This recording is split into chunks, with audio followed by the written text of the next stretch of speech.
कहानी के स्टार्टिंग में एक आदमी अपना लगेज उतार रहा होता है और इतने में उसके लगेज के साथ बॉल गिरती है और वो एक बच्चे के साथ जाकर टकराती है। इतने में वो छोटी सी बच्ची उस अंकल के पास आती है और उनका बॉल उनको रिटर्न करने लगती है।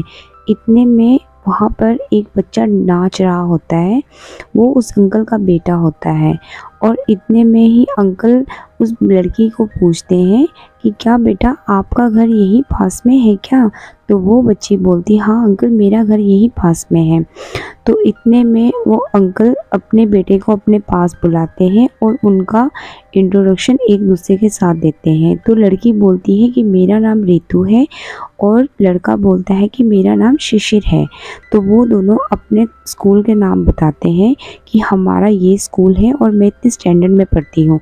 तो वो अंकल बोलते हैं कि बेटे मेरा बेटा भी तुम्हारे ही स्कूल में पढ़ता है और तुम्हारे सेम क्लास में पढ़ता है, इसलिए आज से तुम दोनों एक नेबर के साथ साथ एक अच्छे बेस्ट फ्रेंड भी हो। इतने में वहाँ पर एक आदमी रनिंग करते हुए आता है और नशे में बड़े धुत एक इंसान को देखता है, तो वहाँ पे रुक जाता है। वो इंसान को पूछता है कि हाँ भाई तुम ऐसे क्यों पड़े हुए हो? तो वो इंसान कुछ जवाब नहीं देता है, पर उसकी हालात बहुत ही ज़्यादा ख़राब हो रही होती है।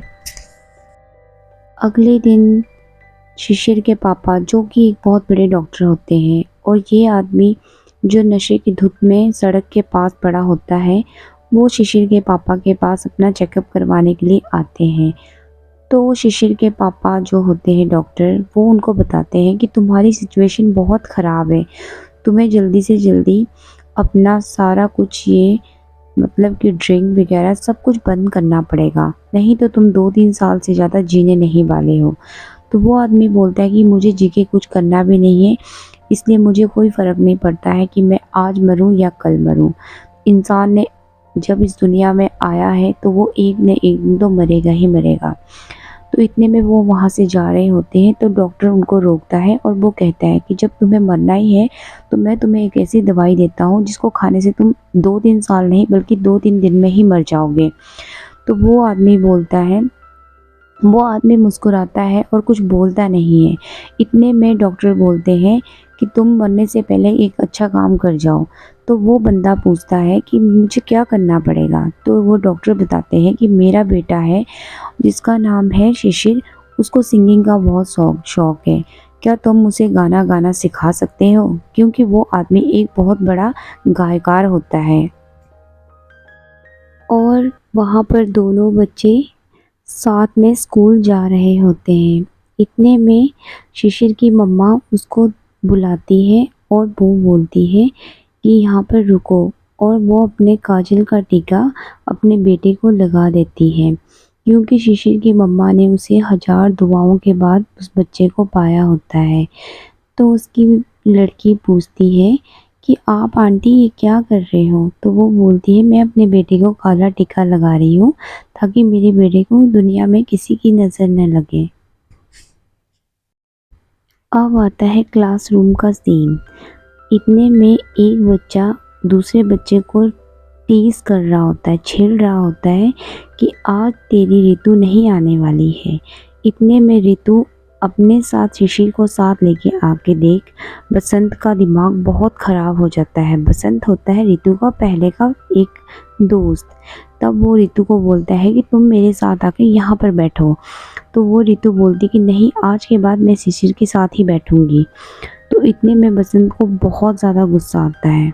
यहाँ पर शिशिर और ऋतु लंच करने के लिए बैठे होते हैं, तो इतने में वो बसंत वहाँ पर आता है और वो शिशिर को बुरी तरह से डांट देता है कि तू यहाँ से चला जा और मैं और ऋतु यहाँ पर बैठ के लंच करेंगे। मुझे तेरा ऋतु के साथ बात करना बिल्कुल भी पसंद नहीं है। इतने में ऋतु बसंत को वहाँ से बुरी तरह से डांटती है और उसको वहाँ से भगा देती है कि तुम यहाँ से जाओ और मुझे तुम्हारे साथ उठना बैठना बिल्कुल पसंद नहीं है। और वो वहाँ पर शिशिर के साथ बैठ के लंच करने लगती है। अगले ही सीन में शिशिर वहाँ पर रियाज़ कर रहा होता है अपने सिंगिंग का, क्योंकि उसे गाना बजाना बहुत ही ज़्यादा पसंद होता है। तो उसके फादर वहाँ पे आते हैं और उसको कहते हैं कि हमारा बेटा बहुत लायक है, उसे सिंगिंग का बहुत शौक है, तो मैं सोचा हूँ क्यों ना उसके लिए एक सिंगिंग का टीचर रख दूँ। तो इतने में शिशिर बहुत खुश हो जाता है। शिशिर और ऋतु ये दोनों आपस में कब प्यार कर बैठे इनको कुछ पता ही नहीं चला, क्योंकि बचपने में इनको समझ नहीं आ रहा था कि ये प्यार है या सिर्फ एक दोस्ती। शिशिर और ऋतु एक दूसरे को बहुत ज़्यादा चाहने लगे थे। तो एक दिन शिशिर ऋतु को पूछता है कि तुम मुझे ऐसा क्या देख रही हो? तो ऋतु कहती है मैं तुम्हारे आँखों में अपने आप को देख रही हूँ। तो शिशिर कहता है क्या मैं भी अब तुम्हारी आँखों में अपने आप को देख सकता हूँ? तो ऋतु कहती है नहीं, तुम अपने आप को मेरी आँखों में कभी नहीं देख सकते, क्योंकि अगर मैं रोई तो आँसू के साथ तुम भी बह जाओगे, इसलिए मैं तुम्हें अपने आँखों में कभी नहीं रखना चाहती। तो फिर शिशिर कहता है तो ऋतु तो फिर मैं कहाँ पर हूँ? तो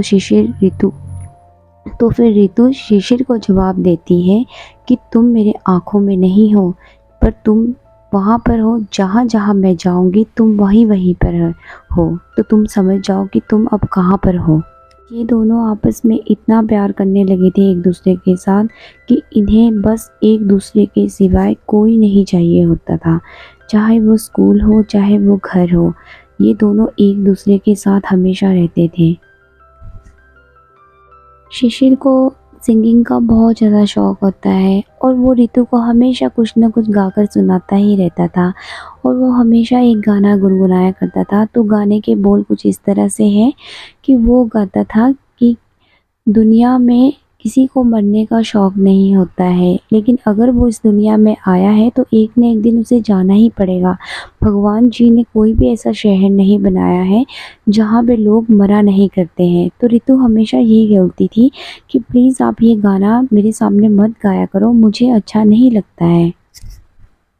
तो शिशिर हमेशा हँस के आंसर देता था कि मैं तुम्हें इतने जल्दी छोड़ के कहीं नहीं जा रहा हूँ और मैं कहीं नहीं जाने वाला। जब शिशिर स्कूल से घर वापस लौटता है तो वो देखता है कि वो जो सिंगर होता है वो उसके घर में बैठे होते हैं। तो वो बोलते हैं कि क्या आप मुझे गाना सिखाओगे? तो वो अंकल बोलते हैं कि हाँ बेटा, मैं तुम्हें गाना गाना सिखाऊंगा, क्या तुम मुझे थोड़ा सा गाकर सुनाओ। तो शिशिर फिर दोबारा से वही गाना गुनगुनाता है और उनको गा के दिखाता है। तो वो अंकल बोलते हैं तुम्हारी आवाज़ तो बहुत प्यारी है और तुम बहुत ही अच्छा गाते हो, मैं तुम्हें गाना गाना सिखाऊंगा। एक्चुअली में होता ऐसा है कि जो वो सिंगर होता है वो इतना ज़्यादा ओवर ड्रिंक और नशे में इसलिए रहता था क्योंकि उसकी एक बेटी थी जो कि कार एक्सीडेंट में एक्सपायर हो चुकी थी, और उसके बाद इस आदमी ने अपने आप को ख़त्म करने का सोच लिया था कि अब कुछ भी हो जाए, मेरी बेटी तो नहीं है तो मैं भी जी के क्या करूँगा।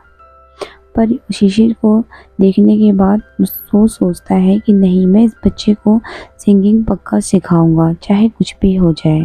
एक दिन शिशिर और ऋतु बैठे होते हैं और बात कर रहे होते हैं। तो शिशिर ऋतु को कहता है कि मुझे पता नहीं क्यों लग रहा है कि मैं तुम्हारे से दूर जा रहा हूँ, मैं शायद से मरने वाला हूँ, क्योंकि शिशिर ने कोई मूवी देख ली होती है और उसे लगता है कि वो मरने वाला है।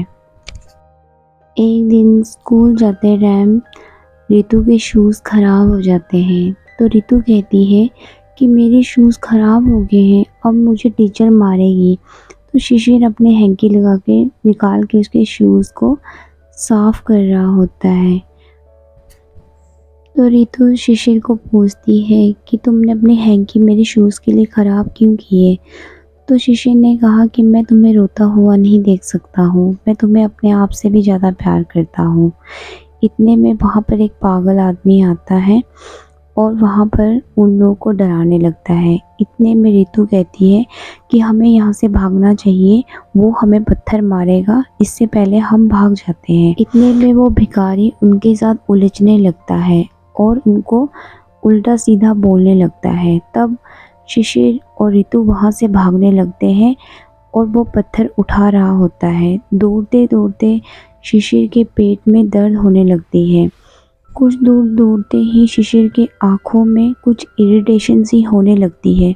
तभी रितु दोबारा वापस आती है और कहती है कि शिशिर तुम्हें क्या हुआ? तो शिशिर कहता है मेरे पेट में बहुत ज़्यादा दर्द हो रहा है और मुझे मेरी आँखों में भी प्रॉब्लम हो रही है। तो रितु उसे हाथ पकड़ के धीरे-धीरे उसको ले जाती है। शिशिर एकदम से गिर जाता है और रितु उसको उठाती है और पूछती है कि तुम्हें क्या हुआ? और वहाँ पे बसंत उन लोगों को देख रहा होता है कि शिशिर आखिर गिरा क्यों? थोड़ी ही देर बाद शिशिर अपने घर पहुंचता है तो उसकी माँ उससे लाड लड़ाती है और कहती है कि मैंने तुम्हारे लिए कुछ स्पेशल खाने में बनाया हुआ है। तो शिशिर के आंखों से कुछ धुंधला सा दिखाई देने लगता है। वो समझ नहीं पा रहा होता है कि उसे क्या हो रहा होता है। इतने में वो कंफ्यूज हो जाता है और अपनी मम्मी को बोलता है कि जल्दी से मुझे खाने के लिए कुछ दे दो।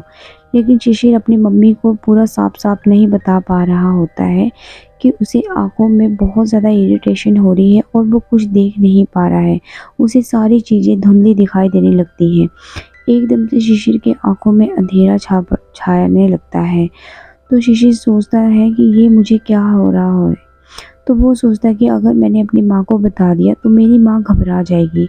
इसीलिए वो अपनी माँ को कुछ नहीं बताता और चुपचाप से एक बुक निकाल के बैठ जाता है और उस बुक को उल्टा करके पढ़ने लगता है। तो उसकी मम्मा बोलती हैं कि तुम अपना खाना यहाँ से ले जाओ।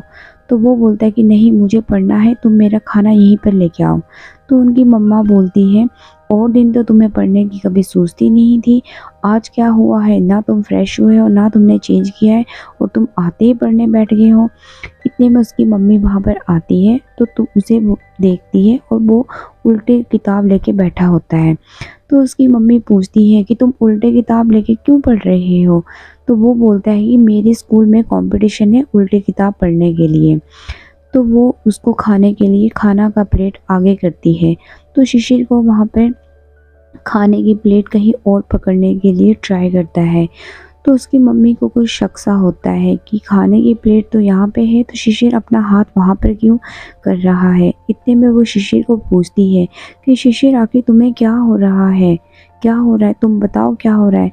तो शिशिर बोलता है कि मुझे कुछ भी नहीं दिखाई दे रहा है। इतने में प्लेट और गिलास दूध का भरा हुआ वो गिर जाता है और इतने में उसकी माँ रोने लगती है और फटाफट से अपने पति को, जो कि एक डॉक्टर होते हैं, उनको फ़ोन करती है और कहती है कि तुम जल्दी से घर आ जाओ, हमारे बेटे को पता नहीं क्या हो गया है और उसको कुछ भी नहीं दिखाई दे रहा है। उसको पता नहीं क्या हो गया है, मैं समझ नहीं पा रही हूँ। तो उसके हस्बैंड उनको रिलैक्स करवाते हैं और कहते हैं कि तुम टेंशन मत लो, मैं जस्ट घर पहुँच रहा हूँ। अगले दिन शिशिर को हॉस्पिटल लेके जाते हैं। तो वहाँ पर डॉक्टर साहब बोलते हैं कि इस बच्चे का कुछ टेस्ट होगा जो बहुत ज़रूरी है, करना पड़ेगा और ज़्यादा खतरे की बात नहीं है। तो शिशिर की मम्मा डॉक्टर के साथ भड़क जाती है कि मेरे बेटे को कुछ दिखाई नहीं दे रहा है और सुनाई भी कम दे रहा है और डॉक्टर साहब आप कहते हो कि मेरे बेटे को कोई परेशानी वाली बात नहीं है। तो इतने में शिशिर के जो पापा होते हैं उसकी मम्मा को रिलैक्स करवाते हैं और कहते हैं तुम टेंशन मत लो, शिशिर ठीक हो जाएगा।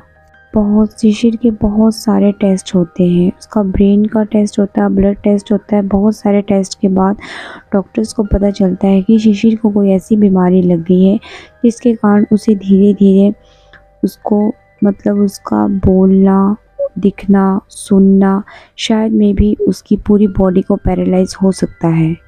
शिशिर को कुछ नहीं दिखाई दे रहा था और उसको सुनाई भी बहुत कम दे रहा था। रितु उसके पास स्कूल से रोज़ उसके पास आके बैठ जाया करती थी और उससे ढेरों बातें किया करती थी कि शिशिर तुम्हें कुछ नहीं होगा, तुम एक दिन ठीक हो जाओगे और तुम दोबारा से मेरे साथ स्कूल जाना स्टार्ट कर दोगे। पर शिशिर को अंदर ही अंदर पता होता है कि ऐसा कुछ नहीं होने वाला होता है और मैं अब शायद कभी भी ठीक नहीं हो सकता और ना मैं तुम्हें कभी देख सकता हूँ। शिशिर बोल रहा होता है कि रितु मैंने एक दिन कहा था ना कि तुम मुझे अपने आँखों में रख लो, तो तुमने मुझे मना कर दिया। तो देखो आज मेरी हालत क्या हो गई है। क्या कभी ज़िंदगी में मैं ठीक हो पाऊँगा? क्या मैं अपनी आँखों से तुम्हें ऐसे देख पाऊँगा? ये सुनकर रितु बहुत ज़्यादा रोती है और वो कहती है कि तुम टेंशन मत लो, तुम जल्दी ही ठीक हो जाओगे। तुम मेरे मन में हो, तुम मेरे दिल में हो, तुम्हें कुछ नहीं होगा। तुम मेरे दिल में हो। तुम्हें मेरे दिल से कोई भी नहीं निकाल सकता है। और रितु बहुत ज़्यादा रोती है। शिशिर रितु को पूछता है कि अगर भगवान जी ने मुझे अपने पास बुला लिया तो रितु तुम क्या करोगी? तो रितु जवाब देती है, अगर भगवान जी तुम्हें मेरे से दूर ले गए तो मैं भगवान जी से कभी भी बात नहीं करूँगी और मैं उनसे नाराज़ हो जाऊँगी और कभी भी ज़िंदगी में उनकी पूजा नहीं करूँगी। और वो बहुत ज़्यादा रोती है और वो शिशिर को बोलती है कि तुम ऐसी बात मत करो, तुम ऐसी-ऐसी बातें क्यों कर रहे हो? तुम्हें कुछ नहीं होगा, तुम जल्दी ठीक हो जाओगे। पास में खड़ी हुई उसकी माँ जो कि बहुत ज़्यादा रो रही होती है और शिशिर रितु को कह रहा होता है कि अब मैं कैसे गीत गाऊँगा? मेरा तो कोई भी सपना अब कभी भी पूरा नहीं होगा। इतने में वो गायकार उसकी बातें सुन रहा होता है। इतने में वो सिंगर शिशिर के पास आता है और कहता है कि आज मैं तुम्हें एक नया गाना सुनाता हूँ और तुम्हें सिखाऊंगा और अगले ही हफ्ते मैं तुम्हारा गाना रिकॉर्ड करूँगा। तो शिशिर बहुत खुश हो जाता है और रितु को बोलता है कि रितु क्या तुमने सुना? कुछ दिनों के बाद बसंता शिशिर से मिलने के लिए उसके घर आता है। तो उसके पापा कहते हैं, शिशिर गैस करो तुम्हारे साथ कौन मिलने आया है? तो फिर शिशिर बोलता है, मैं तो अपने आँखों से देख ही नहीं पाता हूँ, तो मैं कैसे गैस कर सकता हूँ कि मेरे साथ कौन आया है मिलने। थोड़ी देर के बाद शिशिर बोल पड़ता है कि बसंता तू है क्या? तो शिशिर के पापा बोलते हैं कि तुम्हें कैसे पता चला कि ये बसंता है? तो फिर शिशिर ने कहा इसको छाती का कोई रोग है, इसके कारण इसके पसीने बहुत आते हैं, उसके पसीने से बहुत ज़्यादा बदबू आती है। तो उसके पापा बोलते बेटा आपको क्या हुआ? तो वो बच्चा बोलता है मुझे चेस्ट में पेन होता है। तो शिशिर के पापा उसे अपना कार्ड देते हैं और कहते हैं बेटा तुम अपने इलाज के लिए मेरे हॉस्पिटल आना, मैं तुम्हारा इलाज करूँगा। तो शिशिर बोलता है कि मेरे पापा तुम्हें जल्दी ठीक कर देंगे। तो बसंता कहता है मैंने तुम्हें कभी भी पसंद नहीं किया, तुम मुझे बिल्कुल भी पसंद अच्छे नहीं लगते हैं। तो शिशिर कहता है कि नहीं, ये तुम्हारी गलतफहमी है, अगर तुम मुझे पसंद नहीं करते तो मुझसे मिलने के लिए मेरे घर स्कूल से बंक मार के नहीं आते। तब बसंता कहता है कि थैंक यू कि तुमने मेरे अपने पापा से मेरे बीमारी के बारे में बात की और मुझे ठीक करने के लिए भी कहा। तो अब शिशिर बोलता है कि मेरे पापा बहुत बड़े डॉक्टर हैं और हम दोनों को जल्दी ही ठीक कर देंगे। अगले ही पल उसके पापा उदास होकर एक जगह पे कुछ सोच रहे होते हैं। तभी शिशिर की मम्मा वहाँ पर आती है और उनसे पूछती है कि आपको क्या हुआ?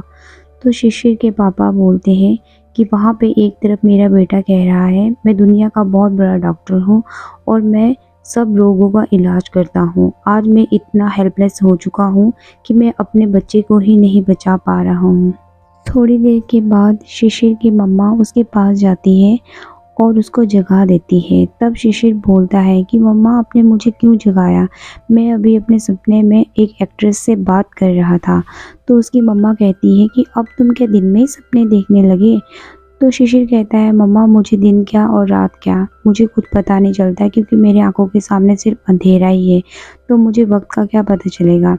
उसी वक्त शिशिर कहता है कि मम्मा टाइम कितना हो रहा है? तो उसकी माँ बोलती है अभी 3 बज रहे हैं। तो शिशिर बोलता है अभी रितु को आने के लिए 1 घंटा और बचा है। रितु अगले ही पल स्कूल से आते वक्त एक ज्योतिषी से मिलती है और उनको कहती है कि अब शिशिर शायद कभी स्कूल नहीं आ पाएगा, आप उनसे मिलने चलो और उनकी हालात देखो, क्या कभी वो ठीक हो सकता है? उसकी हाथ की रेखाओं को पढ़ के बताओ कि क्या वो कभी मेरे साथ दोबारा स्कूल जा पाएगा? क्या वो मुझे कभी देख पाएगा? क्या वो ठीक हो पाएगा? कुछ टाइम के बाद वहाँ पर शिशिर ज़ोर ज़ोर से अपनी माँ को आवाज़ दे रहा होता है और रितु की मम्मा बोलते हैं कि आप यहाँ पे बात करो फ़ोन पे, मैं शिशिर के पास चली जाती हूँ। तो शिशिर को पूछते हैं कि तुम बेटा क्यों आवाज़ दे रहे थे अपनी मम्मा को? तो शिशिर इशारे में बताता है कि मुझे वॉशरूम जाना है। तो रितु की मम्मा बोलती है कोई बात नहीं। तो इतने में क्या होता है कि रितु वहाँ पर आ जाती है और शिशिर तब रितु की माँ से पूछ रहा होता है कि आंटी क्या रितु मुझे आज भी इस सिचुएशन में आके भी मुझसे प्यार करती है? तो रितु की माँ बहुत ही प्यार से आंसर करती है, हाँ बेटा, रितु तुमसे बहुत प्यार करती है। तो वो कहती है कि कल को मैं जब बड़ा हो जाऊँगा और मैं ऐसे ही रहूँगा, मुझे आँखों से कुछ भी नहीं दिखेगा, तो क्या रितु मुझे तब भी मुझसे इतना ही प्यार करेगी? क्या बड़े होके वो मुझसे शादी करेगी? तो उसकी माँ उसको बहुत ही प्यार से आंसर करती है कि हाँ, वो बड़ी होकर तुम्ही से शादी करेगी, चाहे तुम्हारी हालात ऐसे ही क्यों ना हो, वो तुमसे ही शादी करेगी। तो शिशिर उस सुन के बहुत खुश हो जाता है। पर रितु की माँ अंदर ही अंदर बहुत ज़्यादा उदास हो रही होती है, क्योंकि सबको पता होता है कि शिशिर कुछ ही टाइम का मेहमान है। रितु दूर खड़े होकर सब कुछ सुन रही होती है और रो रही होती है, क्योंकि रितु को भी शायद अब तक सब कुछ पता चल चुका था। रात हो गई थी और शिशिर अपना रियाज़ कर रहा था। वो ज़ोर-ज़ोर से गाना गा रहा था। इतने में उसके फादर की नींद खुल जाती है और वो अपने बेटे को देखते हैं कि इतनी रात को वो अभी तक रियाज़ कर रहा है, वो गाना गा रहा है। तो वो वहाँ से उठ के बाहर चले जाते हैं और थोड़े ही टाइम के बाद उसकी मम्मा की भी नींद खुल जाती है। तो वो भी यही देखती है कि शिशिर अभी तक गाना गा रहा है और वो अपने हस्बैंड के साथ बाहर जाके उससे कहती है कि आज रात भर शिशिर को नींद नहीं आने वाली है। रिकॉर्डिंग की खुशी से वो रात भर आज सो नहीं पाएगा। तो वो अपने पति को कहती है कि हे भगवान, बस मेरे बेटे की एक ये लास्ट इच्छा वो पूरी कर देना, इसको बीच में अधूरा मत छोड़ना। भगवान करे मेरे बेटे की ये लास्ट विश जो है वो पूरी हो जाए। अगले ही पल वो गायकार भगवान के सामने हाथ जोड़ कर ये बोल रहा होता है कि हे भगवान, इस बच्चे की ये लास्ट उम्मीद पूरी कर देना। तूने मेरी बेटी को तो मुझसे छीन लिया, पर ये इस बच्चे की लास्ट उम्मीद को पूरी करना और इसका गाना रिकॉर्ड करने में मदद करना। अगले दिन सुबह के टाइम शिशिर का रिकॉर्डिंग होने को तैयार हो रहा होता है। शिशिर को रेडी किया जाता है रिकॉर्डिंग के लिए और शिशिर गाना गाना स्टार्ट कर देता है और रिकॉर्डिंग बहुत ही अच्छी तरह से हो रहा होता है और शिशिर बहुत ही अच्छी तरह से गाना गा रहा होता है। और ये देखकर उसकी मम्मी पापा और वो गायकार दोनों ही बहुत खुश होते हैं कि शिशिर बहुत अच्छी तरह से गाना गा रहा होता है और शिशिर भी खुद बहुत खुश था और उसके माँ बाप भी। शिशिर बहुत अच्छी तरह से गाना गा रहा होता है कि अचानक शिशिर को बहुत खांसी आती है, उसकी आवाज़ रुक जाती है और वो एकदम से नीचे गिर जाता है। ये देखकर गायकार भी सोच में पड़ जाता है और उसके माँ बाप घबरा जाते हैं और उसे एकदम से हॉस्पिटल लेकर जाते हैं। हॉस्पिटल ले जाने के बाद कुछ ही टाइम के बाद उसके फादर बाहर आते हैं और वो उसकी माँ एकदम से उसको पूछती है कि शिशिर कहाँ है, उसको क्या हुआ, वो ठीक तो है, उसे क्या हुआ, उसे क्या हुआ। वो घबरा जाती है, उसे ऐसे लगता है कि कुछ ही पल में उसकी ज़िंदगी सब कुछ ख़त्म होने वाली है। तो उसी टाइम शिशिर के पापा उसकी माँ को गले से लगाते हैं और वो कहते हैं कि शायद अब शिशिर कभी बोल नहीं पाएगा, वो अपनी आवाज़ को खो चुका है, शायद वो कभी भी उसकी आवाज़ दोबारा वापस ना आ पाए। ये सुनकर गायकार की हिम्मत भी टूट जाती है और ये देखकर वो बहुत दुखी होता है और वो वहाँ से चला जाता है और शिशिर की माँ अपने पति से गले लगकर बहुत ज़्यादा रोती है। फिर वो गायकार वहाँ से दुखी होकर चला जाता है। वो लोग शिशिर को घर लेके आ जाते हैं और हर पल उसे देख देख कर मर रहे होते हैं कि वो इतने हेल्पलेस फील कर रहे होते हैं कि उनको समझ नहीं आता कि वो अपने बेटे को किस तरह से बचाएं। शिशिर के पापा उसकी मम्मी को तसल्लियाँ देते हैं कि कोई ना, वो ठीक हो जाएगा, लेकिन दोनों ही अंदर अंदर जानते थे कि अब शिशिर ठीक नहीं हो सकता है। वहाँ पर रितु का बुरा हाल होता है, उसने मंदिर में जाना छोड़ दिया होता है। मंदिर को बाहर से देखती तो थी लेकिन अंदर नहीं जाती थी। कुछ दिनों बाद वो गायकार नशे की हालत में एक पार्क में गाना गुनगुनाते गुनगुनाते जा रहा था जो शिशिर ने रिकॉर्ड करना था। थोड़ी देर बाद बैठे-बैठे उसको चेस्ट में पेन होने लगता है और वो उसको और कुछ नहीं, एक तीसरा अटैक होता है हार्ट अटैक का, पर वो समझ नहीं पाता है। वो सोचता है कि मैं सिगरेट पीऊँगा और थोड़ा-सा नॉर्मल हो जाऊँगा, पर वो सिगरेट पीते-पीते एकदम से उसकी डेथ हो जाती है, क्योंकि वो गायकार अंदर से इतना टूट चुका होता है, क्योंकि वो सोचता है ना मैं अपनी बेटी का सपना पूरा कर पाया और ना ही शिशिर का।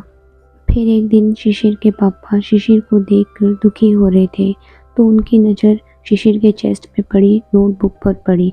उन्होंने नोटबुक को उठाया और उन्होंने क्या देखा, उसमें नोटबुक पर शिशिर ने कुछ लिखा हुआ था। वो उसे देखकर हैरान रह गए और बहुत ही ज़्यादा दुखी हुए। उसमें शिशिर ने लिखा था, सॉरी पापा, मैं कोई भी आपका सपना पूरा नहीं कर पाया, ना तो एक अच्छा गायक बन पाया और ना ही एक अच्छा पायलट। अगले जन्म मैं आपके घर में ही जन्म लूँगा एक बेटे के रूप में और आपके सारे सपने पूरे करूँगा। ये पढ़कर शिशिर के पापा बहुत दुखी होते हैं और उनका आंसू का एक बूंद शिशिर के हाथों पे जा गिरता है। तब शिशिर के पापा मन ही मन में बोलते हैं, नहीं बेटे, तू अगले जन्म में भी बेटी नहीं बेटा बन के ही मेरे घर में जन्म लेगा और सारे सपने तू ही पूरे करेगा। दूर खड़ी शिशिर की माँ सब कुछ सुन रही होती है और देख रही होती है और बहुत ज़्यादा रो रही होती है। एक रात शिशिर दर्द से चिल्ला रहा होता है, इतने में उसके माँ बाप आते हैं और शिशिर को जकड़ लेते हैं अपनी बाहों में कि शिशिर कुछ नहीं होगा, तुम ठीक हो जाओगे। लेकिन वो दर्द से चिल्ला रहा होता है, जैसे कि उसी पल शिशिर को कुछ हो जाएगा। वो डर जाते हैं। ये देखकर रितु रोने लगती है और डर जाती है और मन ही मन में शिशिर को बोल रही होती है, मुझे हर जन्म आपका ही होना है और मैं हर जन्म आपकी ही हूँ। थोड़ी देर के बाद शिशिर को अंदर ले जाकर व्हील चेयर से शिफ्ट कराकर बेड पर लेटाया जाता है। तो उसी टाइम शिशिर अपने पापा को अपने हाथों से रोकता है और उनकी फोरहेड पे अपनी उंगलियों से कुछ लिखकर बताता है। तो शिशिर के पापा कहते हैं, क्या हुआ? तो वो रितु का नाम लिखता है। तो उसके पापा बोलते हैं, क्या तुम रितु को बुलाना चाहते हो? रितु यहीं पे पास खड़ी है। तो उतने में ही शिशिर के पापा रितु को उसके पास आने के लिए कहते हैं। रितु शिशिर के पास आकर खड़ी हो जाती है और शिशिर को कहती है कि शिशिर, मैं तुम्हारे पास ही खड़ी हूँ, क्या हुआ? तुम कुछ बोलना चाहते हो मुझसे? इतने में शिशिर अपने हाथों को आगे की तरफ बढ़ाता है तो रितु उसके हाथ को थाम लेती है और बोलती है, हाँ तुम बोलो, क्या बोलना चाहते हो? और रितु बहुत ज़्यादा रो रही होती है। अगली सुबह रितु शिशिर के पास आती है पूरे दुल्हन के जोड़े में और वो कहती है कि शिशिर उठो, तुम चाहते थे ना कि तुम मुझे एक बार दुल्हन के जोड़े में देखना चाहते हो, तो मैं दुल्हन के जोड़े में आज तुम्हारे पास आ गई हूँ। और वो उसे उठाने की कोशिश करती है लेकिन शिशिर नहीं उठ पाता। रितु डर जाती है और वो शिशिर को ज़ोर ज़ोर से हिलाने लगती है और वो चिल्लाने लगती है कि शिशिर शिशिर उठो उठो, मैं आ गई हूँ। पर शिशिर नहीं जाग पाता। इतने में शिशिर की माँ वहाँ पर आ जाती है और वो कहती है कि देखो ना आंटी, शिशिर नहीं जाग पा रहा है। और शिशिर की माँ घबरा जाती है और वो अपने बेटे को जगा रही होती है और बार बार कह रही होती है, शिशिर उठो उठो, देखो मैं तुम्हारे लिए हारमोनियम ले आती हूँ, मैं तुम्हारे लिए सॉन्ग लगा देती हूँ, तुम जाग जाओ। लेकिन शिशिर नहीं जाग पाता। शायद अब शिशिर कभी जाग भी नहीं पाएगा। अगले ही पल बसंता का ऑपरेशन सक्सेस हो जाता है और उसका ऑपरेशन शिशिर के पापा ने किया होता है और उसके पिता को वो कांग्रेस कर रहे होते हैं। इतने में नर्स आती है और वो कहती है, डॉक्टर साहब आपका फ़ोन आया है। और इतने में उसकी पत्नी उस डॉक्टर को बता रही होती है कि हमारा बेटा हमें छोड़ के इस दुनिया से चला गया। रितु रो रही होती है तो उसकी नज़र एक नोटबुक पर पड़ती है और रितु वो पढ़ने लगती है। उसमें शिशिर ने लिखा होता है, रितु मैं तुम्हें छोड़कर जा रहा हूँ पर अगले जन्म में हम ज़रूर मिलेंगे, तो प्लीज़ मना मत करना। और रितु अपने काजल का टीका शिशिर पर लगा देती है। कुछ सालों बाद रितु शिशिर के पेरेंट्स के पास आती है तो शिशिर के फादर रितु को पहचान नहीं पाते हैं, पर शिशिर की माँ रितु को पहचान जाती है और कहती है कि बेटा इतने सालों तक तुम कहाँ चली गई थी, तुम्हें हमारी याद नहीं आई क्या? तो वो कहती है कि नहीं, याद तो आई, बस मैं शिशिर का सपना पूरा करने गई थी। तो उसने कहा कि मैंने शिशिर का गाना रिकॉर्ड कर लिया है, तो वो बस आप लोगों को वही देने आई हूँ। तो वो बोलते हैं कि तुम क्या कर रही हो आजकल? तो वो बोलती है जो बीमारी शिशिर को लगी थी बस मैं उसी में ही रिसर्च कर रही हूँ और मैं भी एक डॉक्टर बन गई हूँ। रितु शिशिर के पापा को वो सीडी देती है और प्ले करने के लिए कहती है। कहानी के लास्ट में पता चलता है कि बसंता एक बहुत बड़ा पायलट बन चुका होता है और जो रितु एक डॉक्टर के साथ साथ उसने शिशिर का गाना रिकॉर्ड करके उसके सारे सपने पूरे कर दिए होते हैं। तो इसी तरह शिशिर के दोनों सपने पूरे हो जाते हैं। तो कहानी का एंड यहीं पे होता है। तो गाइस, अगर आपको ये वीडियो पसंद आई हो तो इसे लाइक शेयर एंड कमेंट कीजिए।